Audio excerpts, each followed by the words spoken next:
Eco हयाती दा मेयार होना चाहिदा।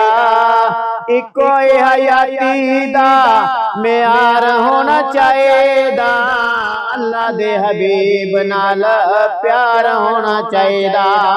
आका जेड़े तेरे नाम दियां महफिलां सजांदे ने, आका जी जेड़े आप दे नाम दियां महफिलां सजांदे ने, ओना बेलियां दा बेड़ा पार होना चाहिदा। मजीद मालूमात के लिए इस वीडियो को लाइक करें, सब न्यूज़ HD को सब्सक्राइब करें और बेल आइकन पर जरूर क्लिक करें। इको हयाती दा मेयार होना चाहिदा। इको हयाती दा मेयार होना चाहिदा। इको हयाती दा, इको हयाती दा मेयार होना चाहिदा। इको हयाती दा मेयार होना चाहिदा। अल्लाह दे महबूब नाल प्यार होना चाहिदा। इको हयाती दा मेयार होना चाहिदा। अल्लाह दे हबीब नाल प्यार होना चाहिदा। सानू यारे गार ने इते दसे आए दोस्तो, सानू यारे गार ने इते दसे आए दोस्तो। सब कुछ आका तो निसार होना चाहिदा। इको हयाती दा मेयार होना चाहिदा। सोने अल्लाह दे महबूब नाल प्यार होना चाहिदा। ए प्यारे हसन ते हुसैन तो ए जिंद जानवार के, प्यारे हसन ते हुसैन तो ए जिंद जानवार के। अली दे गुलामा विच शुमार होना चाहिदा। इको हयाती दा मेयार होना चाहिदा। इको हयाती दा मेयार होना चाहिदा।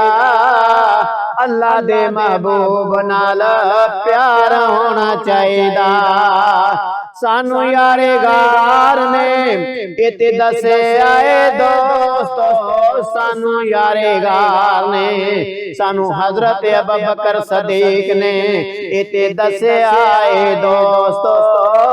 सब कुछ आका तो निसार होना चाहिदा। इको हयाती दा मेयार होना चाहिदा। इको हयाती दा मेयार होना चाहिदा। इको हयाती दा मेयार होना चाहिदा। अल्लाह दे हबीब नाल प्यार होना चाहिदा। आका जेड़े तेरे नाम दियां महफिलां सजांदे ने, आका जी जेड़े आप दे नाम दियां महफिलां सजांदे ने, ओना बेलियां दा बेड़ा पार होना चाहिदा। इको हयाती दा मेयार होना चाहिदा। अल्लाह दे हबीब नाल प्यार होना चाहिदा।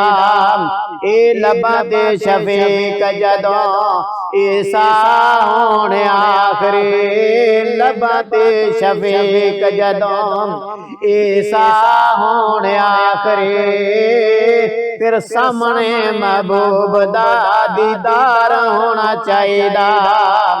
लबा ते शफीक जदों ईसा होने आखरी, लबा ते शफीक जदों ईसा होने आखरी।